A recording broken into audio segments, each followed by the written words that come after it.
গেল। হ্যাঁ, এই দেখেন, সেই যখন আপনার বয়স 7 বছর 10 বছর ছিল, ওই কলকাতার নাকোদা মসজিদে নামাজ পড়তে গেছেন। ওই মসজিদে একই গান, একই সূরা, একই কণ্ঠের তেলাওয়াত। আলহামদুলিল্লাহি রাব্বিল আলামিন, আর রহমানির রহিম, মালিকি ইয়াউমিদ্দিন, ইয়্যাকা না'বুদু ওয়া ইয়্যাকা নাস্তাঈন, ইহদিনাস সিরাতাল মুস্তাকিম, সিরাতাল লাযীনা আন'আমতা আলাইহিম গায়রিল মাগদুবি আলাইহিম ওয়ালাদ-দাল্লিন।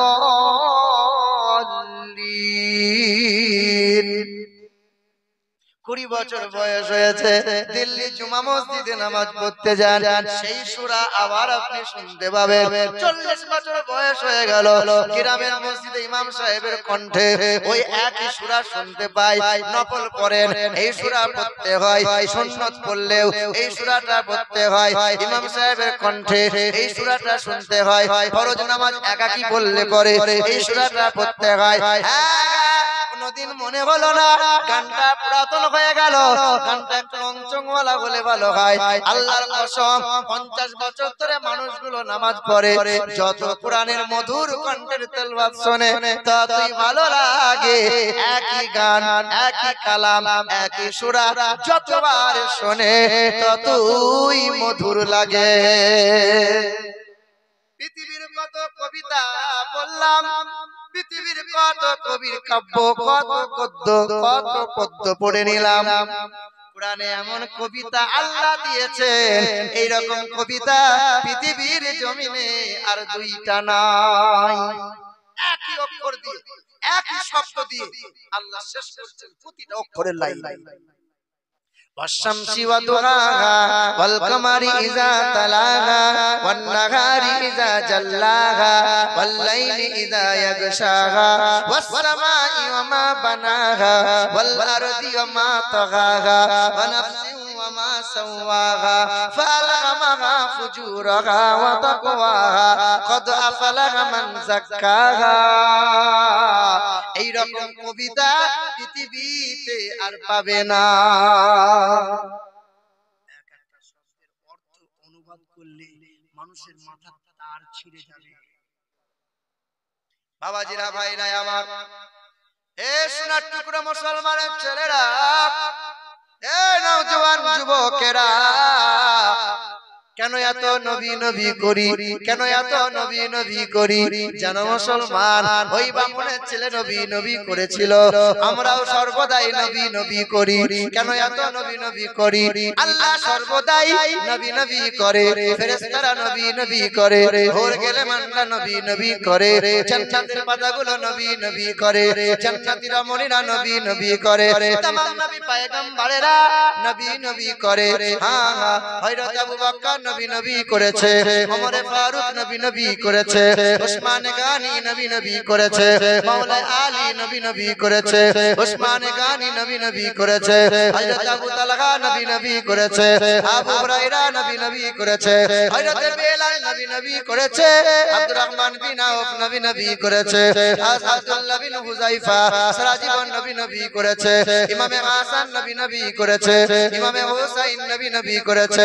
হে মুসলমানের ছেলেরা, ইমাম জানুল আবেদিন নবী নবী করেছে, পিরানে পীর দস্তগীর মুহিউদ্দিন আব্দুল কাদের জিলানী রাদিয়াল্লাহু তাআলা আনহু সারা জীবন নবী নবী করেছে, খাজা মুঈনুদ্দিন নবী নবী করেছে, খাজা বাগওয়াদ্দিন নবী নবী করেছে, খাজা শেখ আহমদ শিরখান্দি নবী নবী করেছে, খাজা কুতুবউদ্দিন বখতিয়ার নবী নবী করেছে, খাজা ফরিদউদ্দিন গঞ্জে শাকার নবী নবী করেছে, খাজা শামসুদ্দিন পানিপতি রহমাতুল্লাহ আলাইহি নবী নবী করেছে, ইমামে আজম আবু হানিফা সারা জীবন নবী নবী করেছে। হে মুসলমানের ছেলেরা, আমরাও নবী নবী করে বাঁচতে চাই, নবী নবী করে মরতে চাই। মুসলমানের ছেলেরা, খবর লাগিয়ে দেখো। আহা সুবহানাল্লাহ, এদিকে টিপটপ করে বৃষ্টি হচ্ছে। এই এর লক্ষণ কি জানো? যে মজলিসকে আল্লাহ পাকের দরবারে মঞ্জুর হয়ে যায়, খোদার রহমতের বর্ষণ হয়, আল্লাহ পাক এই মজলিসকে কবুল করেছে, বলে সুবহানাল্লাহ। যারা বলো নারে তাকবীর, নারে তাকবীর, নারে রিসালাত। আল কোরআনের আলো, আল হাদিসের আলো, সুন্নিয়তের আলো, দ্বীন ইসলাম, দ্বীন ইসলাম, নারে তাকবীর। মুসলমানের ছেলেরা, না হিন্দু ভাইরা যদি আশেপাশে দাঁড়িয়ে দাঁড়িয়ে বসতে দেন, ওদেরকে বসতে দেন, ওদেরকে কষ্ট দিয়েন না।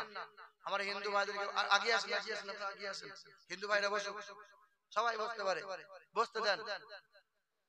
আসেন না, একটু আগে আগে আসেন না, আগে আসেন। জিকির করি লা ইলাহা, লা ইলাহা, আরো জোরে লা ইলাহা, বলো লা ইলাহা ইল্লাল্লাহু মুহাম্মাদুর রাসূলুল্লাহ। আল্লাহুম্মা সাল্লি আলা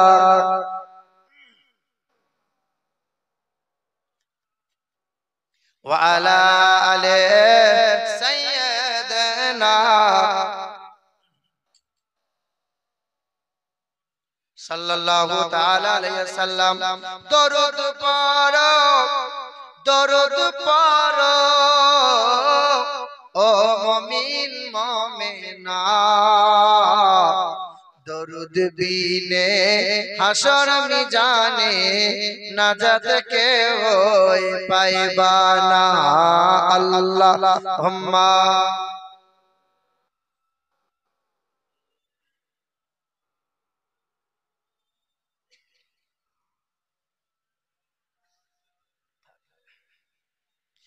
মাওলানা মুহাম্মদ।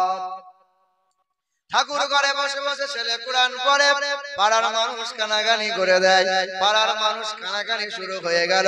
মা জানতে পেরে গেল, মা বারবার সান্ত্বনা দিয়ে ছেলেকে বুঝায়, খোকা কোরআন পড়বি নে, বাবা জানতে পারলে রাখবে নে, বাবা কোরআন তুই পড়িস নে।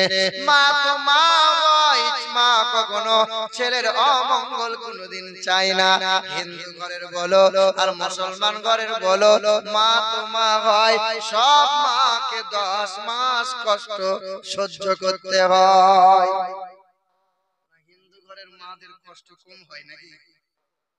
প্রসব বেদনার সময় যেমন আমার মায়ের কষ্ট হয়েছিল, হিন্দু মায়ের কষ্ট তেমনই হয়।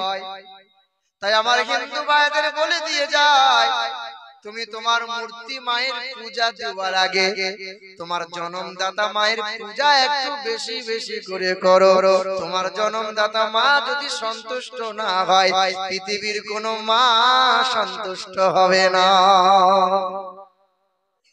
এই আমার মুসলমানের ছেলেরা, এ নওজোয়ান যুবকেরা, তোমার মা হলো তোমার জান্নাত, তোমার বাবা হলো তোমার জান্নাত, তোমার বাপ মা তোমার জন্য জাহান্নাম।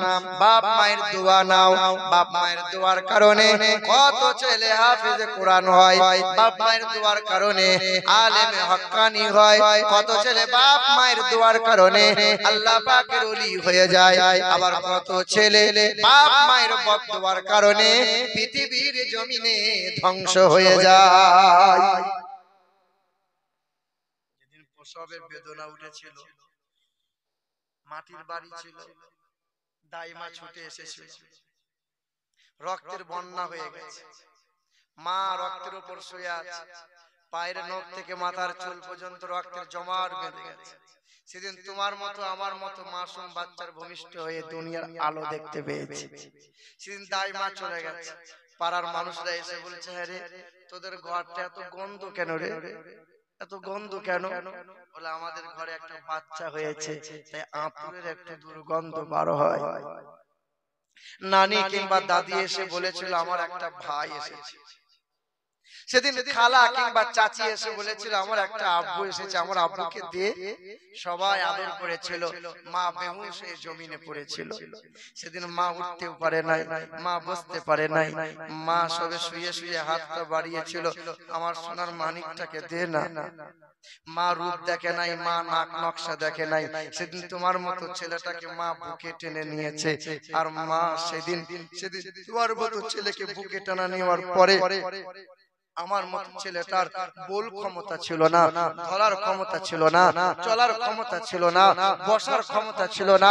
সবার আগে বিনা শর্তে আমাকে বাবা বলে আব্বা বলে ডেকেছিল, যে সে ছিল তোমার মা, সে ছিল তোমার আব্বা। তুমি তো বাবা বাবা করো, তুমি তো আব্বা আব্বা করো, তুমি স্বার্থের জন্য করো। মেয়েটা বারবার বাবা মা বলে ডাক দেয়, এ তো স্বার্থের জন্য ডাক দেয়, কিন্তু বিনা স্বার্থে যে তোমাকে আব্বা বলে ডেকেছিল, সে ছিল সবার আগে তোমার মা, তোমার আব্বা। ঈদের 4 দিন আগে বড় বউ তখন বড় ছেলেকে বলছে যে তুমি বলছো বাজার করতে যাব, বাপ মায়ের জন্য জামা কাপড় কিনবো, তোমার মেজো ভাই দেবে বলছিল তো, তাই নাকি? মেজো ভাই বলছে একটা আব্বার জন্য পাঞ্জাবের লুঙ্গি আনবো, আর আমার মায়ের জন্য ভালো একটা শাড়ি আনবো। তো মেজো বউ তখন বলছে তুমি কেন দেবে, তোমার ছোট ভাই 4 মাস আগে দিবার জন্য রেডি হয়ে আসে। তার ছোট ভাই বলছে ঠিক আছে দেবো। আর ছোট বউ তখন বলছে তুমি যদি বাপ মাকে দাও, তোমার শ্বশুর শাশুড়িকেও কিনে দিতে হবে। ঈদ পেরিয়ে গেছে, এখনো বাপ মায়ের জামা কাপড় আসে নাই। এ বাবাজিরা আপনারা বলেন তো, আপনার বাড়িতে যদি ভালো একটা ফলের গাছ, ডাব, পেয়ারা, নতুন ফল হয়েছে, ওই নতুন গাছের ফলটা আপনি মসজিদে দেবেন না সর্বপ্রথম মাদ্রাসায় দেবেন? কোথায় দেবেন বলেন? কোথায় দেন? মসজিদে দেয় না?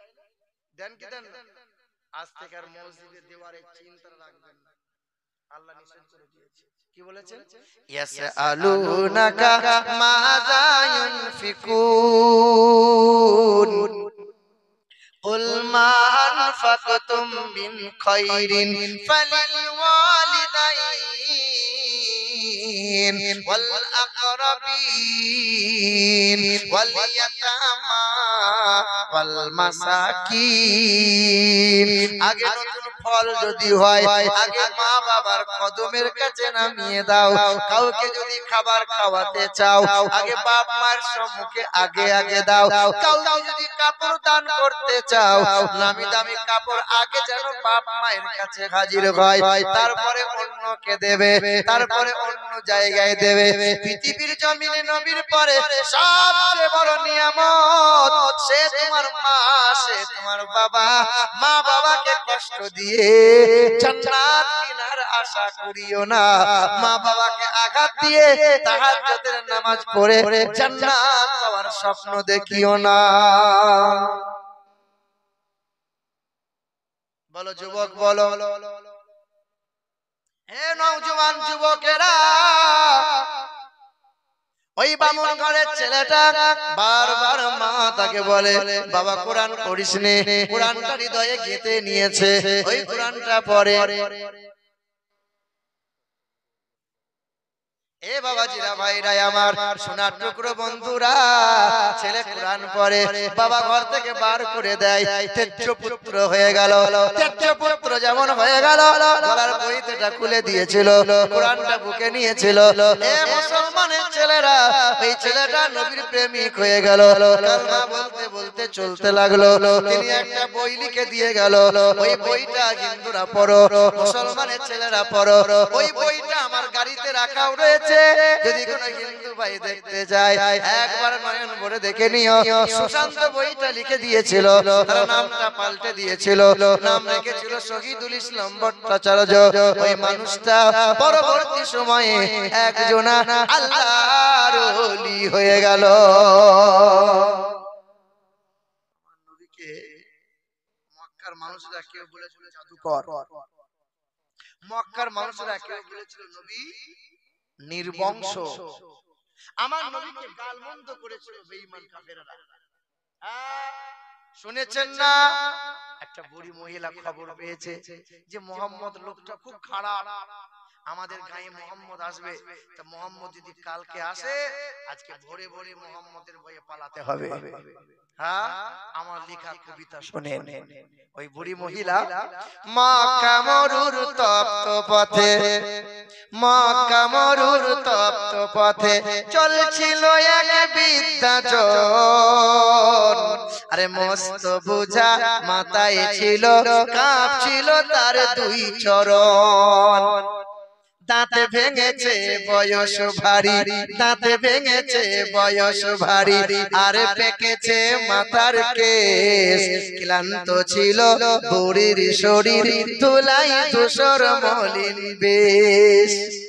সামনে এসে এক যে যুবক, সামনে এসে এক যে যুবক, বৃদ্ধারে কয় আম্মা জান, এই বুঝাটি বইলে মাগো বাঁচবে বলো তোমার প্রাণ। নুরানি ওয়াচিনা একটা যুবক ছুটে এসে বলছে, বুড়িমা তুমি এত পুটুলি বেঁধেছো মা, তুমি কি বুঝাটা বইতে পারবে? দাও আমাকে দাও, আমি তোমার বুঝাটা একটু বইয়ে দিই। দাও তুলে দাও আমার মাথায়, দাও তুলে দাও আমার মাথায়, তুমি শুধু পথে দেখাও, যেথায় যাবে শান্তি পাবে আম্মা তুমি পা বাড়াও। লয়ব না মা পয়সা করি, লয়ব না মা পয়সা করি, চাইব দুয়া আশীর্বাদ, তোমার সেবা করলে মাগো এই এতিমের মিটবে সাদ। বুড়ির বুঝা মাথায় নিয়ে, বুড়ির বুঝা মাথায় নিয়ে চলল যুবক পথ ধরে, মানব সেবার খুশির হাওয়া বইছে যে তার অন্তরে। বলো সুবহানাল্লাহ। বুড়িমা আগে আগে যায়, যুবক পিছনে পিছনে পুটুলি বুঝাটা বইতে বয়ে বয়ে যায়। এমন সময় যুবক ওই বুড়ি মাকে জিজ্ঞাসা করে নেয়, একটু পরে বৃদ্ধাটিকে শুধাই যুবক, বৃদ্ধাটিকে শুধাই যুবক, যাচ্ছ কোথায় আম্মা জান? মন কেন মা ভরা ক্লান্ত, দুই নয়নে অশ্রুবান। ও মা তুমি যাচ্ছ কোথায় মা, চোখে তোমার অশ্রু নিয়ে? বৃদ্ধা বলে, বৃদ্ধা বলে কালকে নাকি আসবে গায়ে মোহাম্মদ। কে আসবে? বৃদ্ধা বলে কালকে নাকি আসবে গায়ে মোহাম্মদ, লইবে কেড়ে ধর্ম মদের লোকটি নাকি ভীষণ বদ। সেই ভয়েতে গ্রাম ছেড়েছি, সেই ভয়েতে গ্রাম ছেড়েছি, যাচ্ছি চলে অন্য গ্রাম। শুনলে বাঁচা দুঃখ আমার, বুঝলে এবার মনস্কাম। যুবক মুচকি মুচকি হাসে, বুড়ি মা পা পা করে যায়। কিছু দূর যাওয়ার পরে বুড়ি তখন বলে, একটু পরে বৃদ্ধা বলে, একটু পরে বৃদ্ধা বলে, ওইখানে মোর চলার শেষ। নামিয়ে দে বাবা বোঝা আমার, করলে দারুণ কষ্ট ক্লেশ। বুড়ির বুঝা নামিয়ে দিয়ে, বুড়ির বুঝা নামিয়ে দিয়ে চলল যুবক ফেরার পথ। তখন বলল বুড়ি, তোমার মতো আর দেখিনি কাউকে সৎ। নওজওয়ান যুবক শোনো, পয়সা নেবে না? না মা, আমি তোমার সেবা করতে চেয়েছি মা, মা আমার কোনো প্রতিদান চাই না। যুবক শোনো না, তোমার বাড়ি কোথায়, কি নাম তোমার বাবু, একটু বলো না বাবু, বলো না। ফুলের মতো মুখটি তোমার, মায়াই ভরা তোমার প্রাণ, কি নাম তোমার, কোথায় বাড়ি, যাও না বলে আব্বা জান। তখন যুবক ছুটে এসে বুড়ি মায়ের সামনে হাত দুটো এরকম জড়ো করেছে। যুবক বলে করুন দোয়া, যুবক বলে করুন দোয়া, না হয় যেন আমি বদ। যার ভয়েতে ভাগছো মাগো, যার ভয়েতে ভাগছো মাগো, আমি তো সেই মোহাম্মদ। যার ভয়েতে ভাগছো মাগো, আমি তো সেই মোহাম্মদ। এ মুসলমানের ছেলেরা, নবী নবী নবী নবী নবী নবী করো। আমেরিকার দেশে বিখ্যাত একটা লেখকের নাম বলে দিয়ে যায়, ওই লেখকের নাম হলো ডক্টর মাইকেল এইচ হার্ট। তিনি একটা বই লিখে দিয়ে গেছেন, বইটার নাম হলো দ্য 100 বইটা লিখে দেওয়ার পরে গোটা বিশ্বের মাটিতে সুনাম অর্জন করে নিল। সাংবাদিকরা সামনে দাঁড়িয়ে গেল, সাংবাদিকরা জিজ্ঞাসা করেছিল, স্যার আপনার বই অনেকগুলো গ্রন্থের পরে একটা গ্রন্থ যার নাম হলো দ্য 100 মানে 100, এই বইটা বড় সুনাম অর্জন করেছে। 100টা ভালো ভালো মানুষের জীবনী এই বইয়ের মধ্যে লিপিবদ্ধ করে দিয়েছে। আপনি তো খ্রিস্টান ধর্মের অনুসারী, আপনি যিশুর অনুসারী হয়ে যিশুর নামটা সর্বপ্রথমে কেন আপনি দিলেন না, তার জীবনী কেন আপনি শুরুতে লিখলেন না? সেই দিন ডক্টর মাইকেল এইচ হার্ট বলে, পৃথিবীর জমিনে অনেক নামি দামি মনি ঋষি আছে, সবার জীবনী পড়ে পড়ে দেখলাম। ডক্টর মাইকেল এইচ হার্ট বলে, স্বামী বিবেকানন্দের জীবনী বললাম, শ্রী শ্রী চৈতন্য জীবনী বললাম, শ্রী রামকৃষ্ণের জীবনী বললাম, ডক্টর পণ্ডিত জওহরলালের জীবনী বললাম, গুরু নানকের জীবনী বললাম, বালক ব্রহ্মচারীর জীবনী বললাম, গৌতম বুদ্ধের জীবনী বললাম, মহাত্মা গান্ধীর জীবনী বললাম, ঈশ্বরচন্দ্র বিদ্যাসাগরের জীবনীটা পড়ে পড়ে দেখলাম, ইন্দিরা গান্ধী জীবনী বললাম, মহাত্মা গান্ধীর জীবনী বললাম, রবীন্দ্রনাথ ঠাকুরের জীবনী বললাম, আব্রাহাম লিঙ্কনের জীবনী বললাম, লেনিনের জীবনী বললাম, যিশুর জীবনী বললাম। প্রতিটা জীবনীতে কিছু না কিছু ত্রুটি পেয়েছি। আমি ডক্টর মাইকেল এইচ হার্ট জানিয়ে দিতে চাই, পৃথিবীর জমিনে এমন একজন মহা চরিত্রের অধিকারী, চাঁদে দাগ আছে কিন্তু যার চরিত্রে কোনো দাগ নাই। তিনি যীশু খ্রিস্ট নয়, আব্রাহাম লিঙ্কন নয়, লেনিন নয়, গুরু নানক নয়, গৌতম বুদ্ধ নয়, মহাবীর নয়, আপনার মহাত্মা গান্ধী নয়, ইন্দিরা গান্ধী নয়, স্বামী বিবেকানন্দ নয়। তিনি বলেন দিন দুনিয়ার বাদশাহ হাবিবে কিবরিয়া জনাবে মুহাম্মাদুর রাসূলুল্লাহ। ডক্টর মাইকেল এইচ হার্ট এই নবীজির জীবনী প্রথম লিখলাম, কারণ মানুষ যখন জীবনীটা পড়বে মানুষের হৃদয় শীতল হয়ে যাবে, তাহলে তার সেই ব্যক্তিটা গোটা বইটা পড়ার আগ্রহ তার অন্তরে জেগে যাবে। নবী নবী করো, শুধু মুখে নবী নবী করলে হবে না। আল্লাহর নবী বলেন, মান আহাব্বা সুন্নতি ফাকাদ আহাব্বানি ওয়া মান আহাব্বানি কানা মাইয়া ফিল জান্নাহ।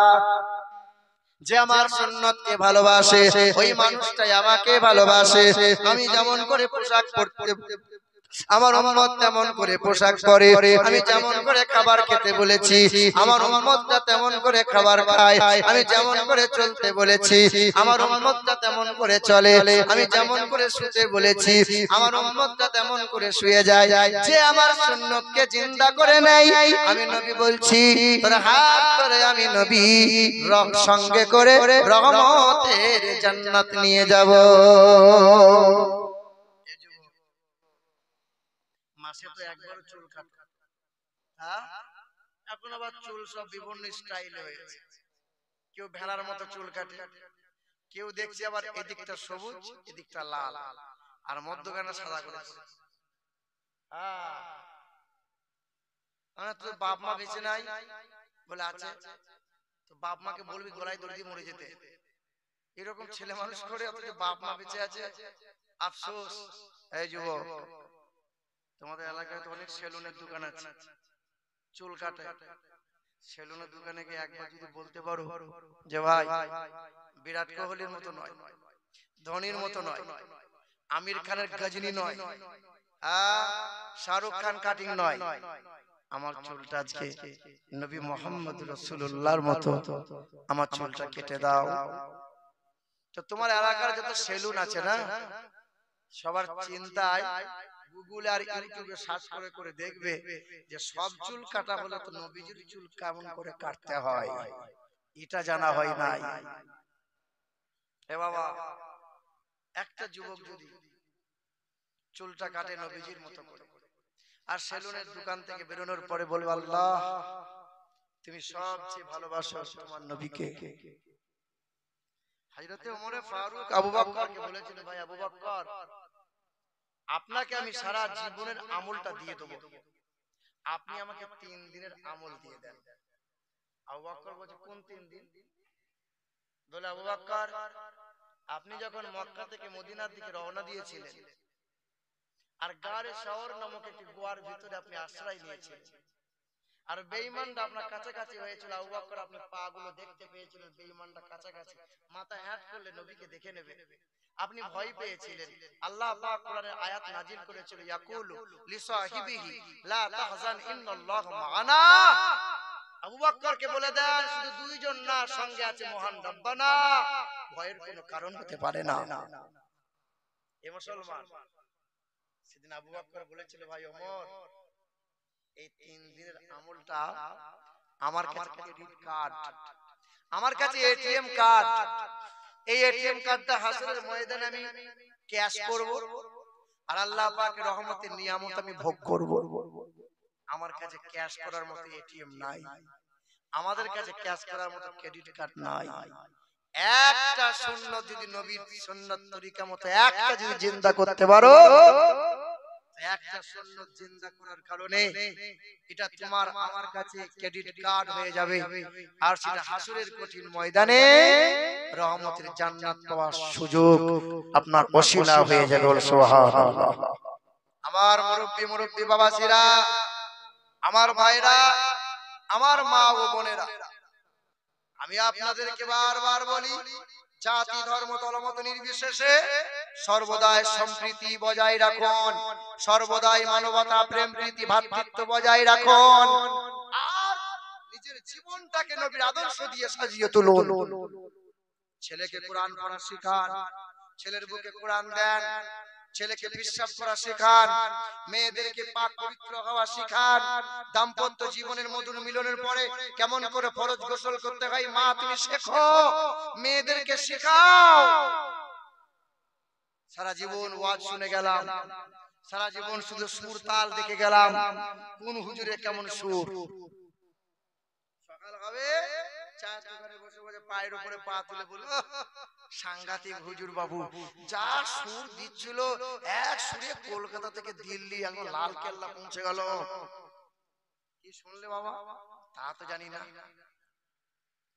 এই তো হয় বলেন আমার বাবাজিরা, ভাইরা আমার, আমি আপনাদের কাছে বিনীত অনুরোধ করব, একটা প্রায় হয়ে গেল, শেষের দিকে নাকি একটা সময় তো শেষ করবে, খাবার তো সব খাওয়ানো হয়ে গেছে মাশাআল্লাহ।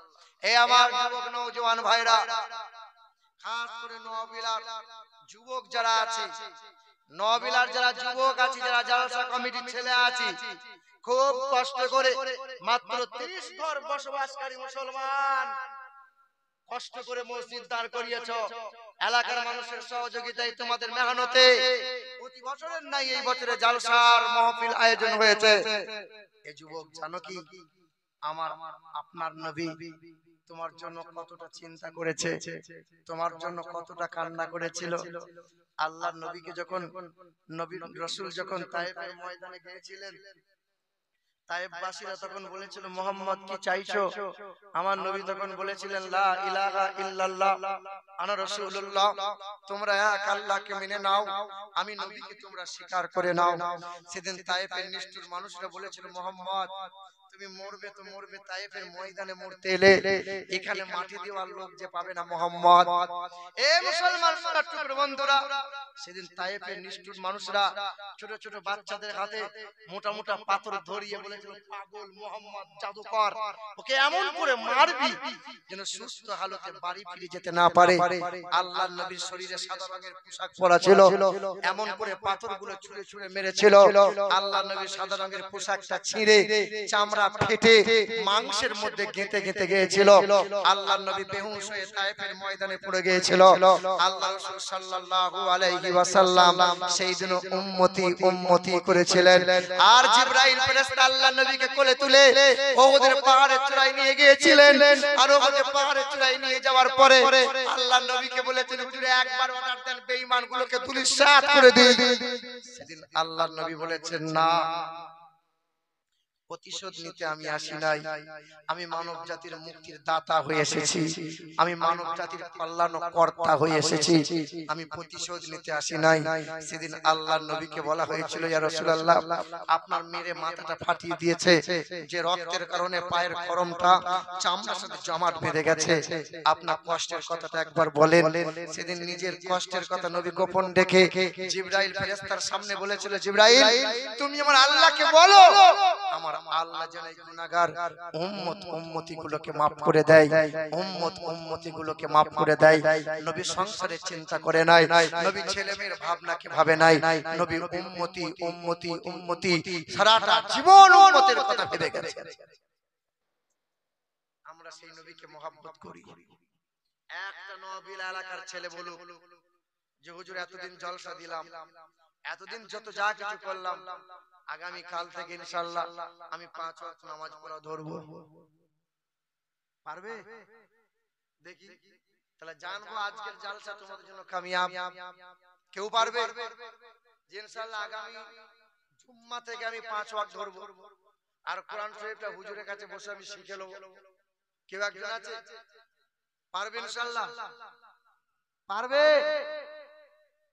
কাউরির দ্বারা সম্ভব নয়। আব্বা শুধু জলসা দিলে হবে না, আমাদেরকে নামাজ পড়তে হবে, আমাদের খাওয়াটা নবীর তরিকা মতো হতে হবে। কারণ নবী সারা জীবন আমার আপনার জন্য কেঁদে গেছে। নবীর মহব্বতে আমাদেরকে নামাজ পড়া ধরতে হবে। মসজিদকে ভালোবাসো যেমন তোমরা আমাদের, এই বাবু 5 ওয়াক্ত না পারলেও যতটুকু সময় পারবে ততটুকু সময়ে নামাজ পড়ার চেষ্টা করো। জুম্মা কোনো সময় বাদ দেওয়ার চেষ্টা করবে না। খাস করে কমিটির ছেলে, আল্লাহ ভালোবাসে বলেই তোমাদের দিয়ে এই ভালো কাজকে করিয়ে নিচ্ছে। আরো ভালো ভালো কাজ করতে হবে, নিজ নিজ জীবনকে সুসজ্জিত করে তুলতে হবে। আল্লাহ পাক যেন আমাদেরকে ঈমান ও আমলের উপর চলার তৌফিক দান করেন। জোরে বলি আল্লাহুম্মা আমিন। জাতি ধর্ম হিন্দু মুসলমান মিলেমিশে থাকার, সম্প্রীতি বজায় রাখার আল্লাহ তৌফিক দান করেন। জোরে বলি আল্লাহুম্মা আমিন। আমার নবী শ্রেষ্ঠ নবী, যার তুলনা নাই, ওই নবীজির মহব্বতে দাঁড়ায় সালাম জানাই। ইয়া নবী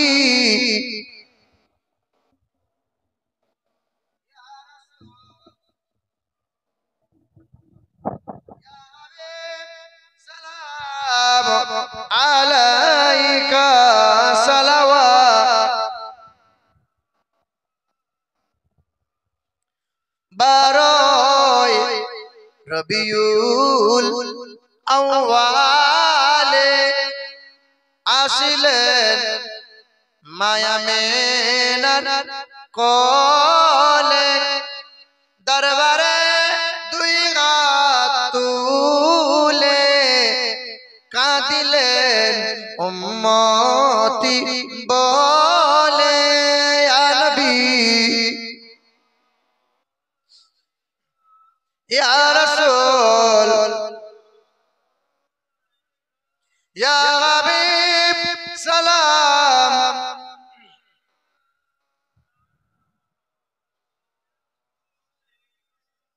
কবরে যখন যাইব তোমারি দিদার পাইব, দাঁড়ায় সালাম জানাইব, দিদারে খুশি মানাবো।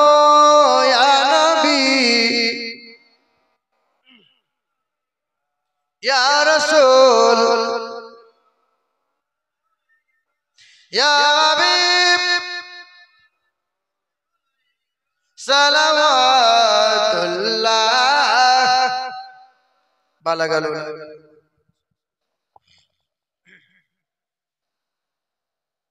সাল্লু আলাইহি। বাবু সকলে একবার ফাতিহা পড়েন আর তিনবার কুল হু তিনবার দরুদ শরীফ পড়েন। বিসমিল্লাহির রহমানির রহিম।